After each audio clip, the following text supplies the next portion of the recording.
Hey guys, so we're back again with another video for our elf school, our 12 days of quilting magic, and I have something very magical to show you today. This is Creative Grid's newest tool. It's called the Hunter Star trim tool, and it's designed by Deb Heatherly. Deb is one of our favorite designers here in the store. She's so smart and comes up with all these great engineering things. So I'm going to show you how to make one block, but we've put together this awesome table runner for you. It was one of the cut loose press patterns, and it's called the Hunter Star, so you can see how the star is made in the middle and they kind of float. And it's not put together with any Y seams. It's super simple and easy, so let me show you how to do that. Okay, so one of the things that's really cool about this ruler is all the markings that are on it. If you look at it and you're like, oh my gosh, I don't know what to do, but there is a chart with the cutting instructions. There's a QR code to go back over to Creative Grid's YouTube channel, so we'll put a link to that in the comments. And yeah, so you can always watch a video on how to do this if you need to. Creative Grids has cut loose press patterns that support it, so these go together well. It gives you an idea to try out the ruler before you invest in a really large quilt. This is called the Floating Stars Table Runner, and there's many more out there, but we're just going to talk about how to cut it today. So on the ruler, it gives you the cutting dimensions, but first what you would do is you need sets of two. So I have a light and a dark, and we're going to put our fabric wrong sides together, and then we're going to lay the ruler on here. So there's 3 different sizes.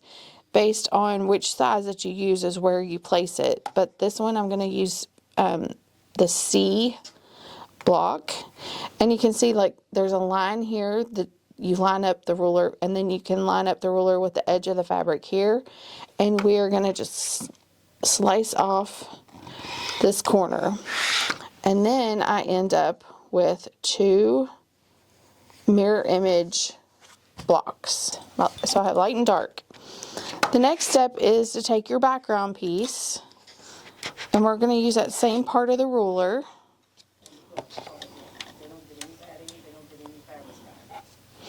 And I'm going to just lay this down with the edge of the corner here on that C section, and I'm going to snip off that block.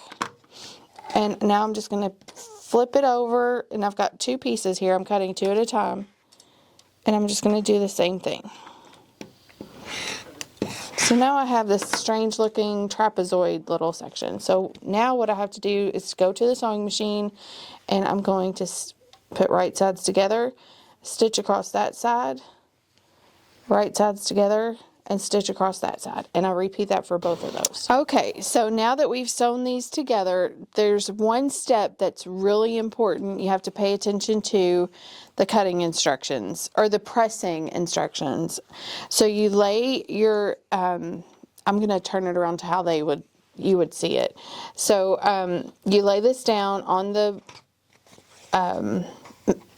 ironing board with the wrong side up and the small side of the trapezoid facing you, and then you are going to press all the seams to the left. So if you do that for all of your pieces, that's going to help with nesting your seams later as you sew them together. So that's just one of the very important tips and tricks. So the next step would be to take a background square, and you cut them in half, and you're going to find the middle of the triangle and find the middle of your trapezoid, or your rectangle block, and then match up those seams and stitch from here to here.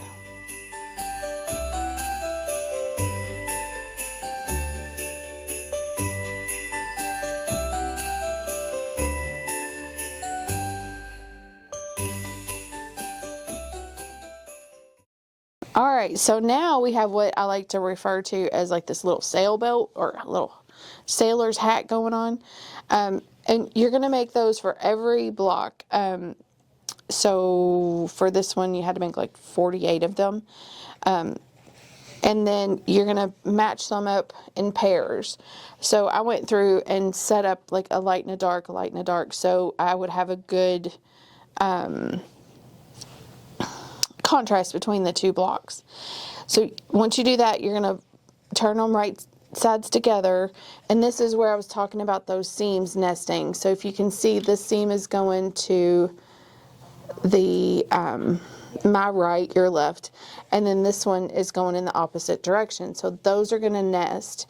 If you want, you can put a pin there and make sure that each side of them are nesting properly, and that's all. That's all because of those good pressing instructions that I showed you earlier.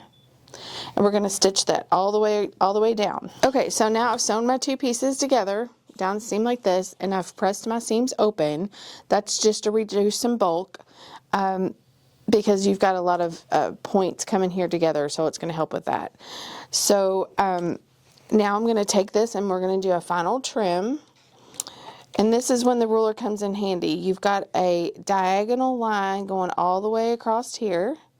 I'm going to lay that down on my stitch line. So that diagonal line is going all the way through my stitch line that I just created. And then now I'm making the C block, so that needs to be inside these angles here. So I'm going to give that once I've got that arranged, I'm just going to cut on two lines, or two sides. Then I'm going to pick up my block and turn it around, and then I'm going to do the same thing. I have a registration mark here, and then I'm going to cut the other two sides. Now I have my completed unit, and I'm going to make a bunch of those, and then 4 of them put together makes a quilt block. And this particular pattern needs 3, but you can continue to make it as large as you want. You can use up your scraps. There are other patterns available that you can reverse where the background and the colors are. So this gray area would be multiple colors, and then your stars could be white or gray. There's all kinds of different options that you can use with the Hunter Star tool. So thanks, you guys. Have a great day. We'll be back soon.